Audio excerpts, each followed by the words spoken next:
ಅಮ್ಮ ನೀವು ಆದಿತ್ಯನ ವಿರುದ್ಧ ನಾನು ಸಾಕ್ಷಿ ಹೇಳಬೇಕಾ?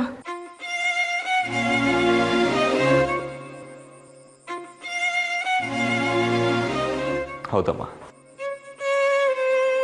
ಆದಿತ್ಯನ ವಿರುದ್ಧ ನೀವು ಸಾಕ್ಷಿ ಹೇಳಲೇಬೇಕು. ಏನ್ ಹೇಳ್ತಾ ಇದೆಯೋ?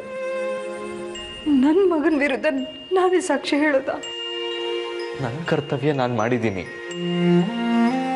ಸಾಕ್ಷಿಗೆ ನ್ಯಾಯ ಕೊಡಿಸೋದು ನಿಮ್ಮ ಕೈಯಲ್ಲಿದೆ.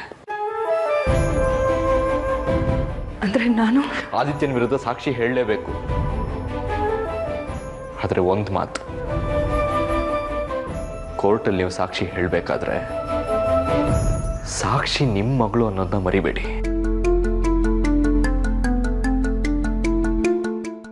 ನಿಮ್ಮ ಹೊಟ್ಟೆಲ್ ಹುಟ್ಟಿರೋ ಆದಿತ್ಯ ಮುಖ್ಯನೋ ಅಥವಾ ನಿಮ್ಮ ಹೊಟ್ಟೆಲ್ ಹುಟ್ಟದೇ ಇದ್ರೂ ಮಗಳಾಗಿರೋ ಸಾಕ್ಷಿ ಮುಖ್ಯನೋ ಅಂತ ಡಿಸೈಡ್ ಮಾಡಿ.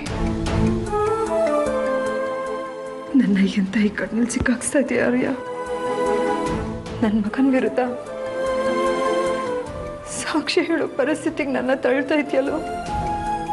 ಇದನ್ನ ಮಾಡಿದ್ ನಾನಲ್ಲ ಅಮ್ಮ. ನೀವು ಯಾರನ್ನ ಪ್ರಾಣಕ್ಕಿಂತ ಹೆಚ್ಚಾಗಿ ಪ್ರೀತಿಸ್ತಿದ್ರೋ ಅವನೇ ಇವತ್ತು ನಿಮ್ಮನ್ನ ಕೋರ್ಟ್ ಕಟ್ಟೆಗೆ ಹತ್ತಿಸ್ತಿದ್ದಾನೆ. ಯೋಚನೆ ಮಾಡಿ ಅಮ್ಮ, ನಿಮಗ ಆದಿತ್ಯ ಮುಖ್ಯನೋ ಅಥವಾ ಸಾಕ್ಷಿ ಮುಖ್ಯನೋ ಅಂತ. ನ್ಯಾಯದ ತಗಡಿ ಈಗ ನಿಮ್ಮ ಕೈಯಲ್ಲಿದೆ.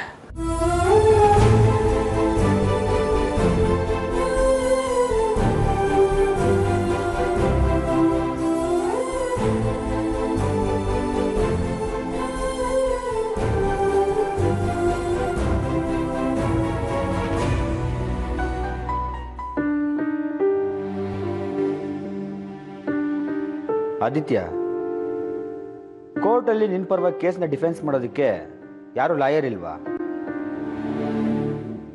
ಲಾಯರ್ ನನ್ನ ಡಿಫೆಂಡ್ ಮಾಡೋದಕ್ಕೆ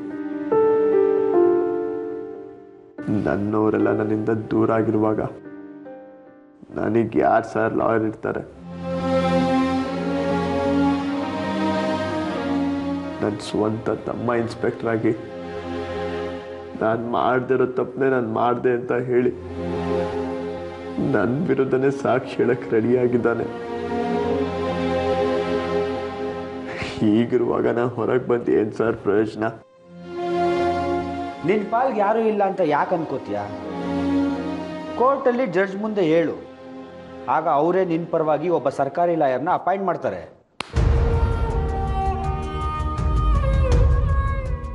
ಬೇಡ ಸರ್,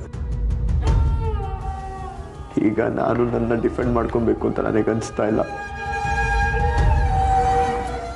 ಇಡೀ ಪ್ರಪಂಚನೇ ನನ್ನ ಕ್ರಿಮಿನಲ್ ಅಂತ ಅಂದ್ಕೊಂಡ್ರೂ ಪರವಾಗಿಲ್ಲ. ನನ್ನ ಹೆತ್ತ ತಾಯಿ ನನ್ನ ಕ್ರಿಮಿನಲ್ ಅಂತ ಅಂದ್ಕೊಳ್ದೇ ಇದ್ರೆ ಅಷ್ಟೇ ಸಾಕು ಸರ್ ನನಗೆ. ಯಾಕಪ್ಪ ಈಗೆಲ್ಲ ಮಾತಾಡ್ತಿದ್ಯಾ?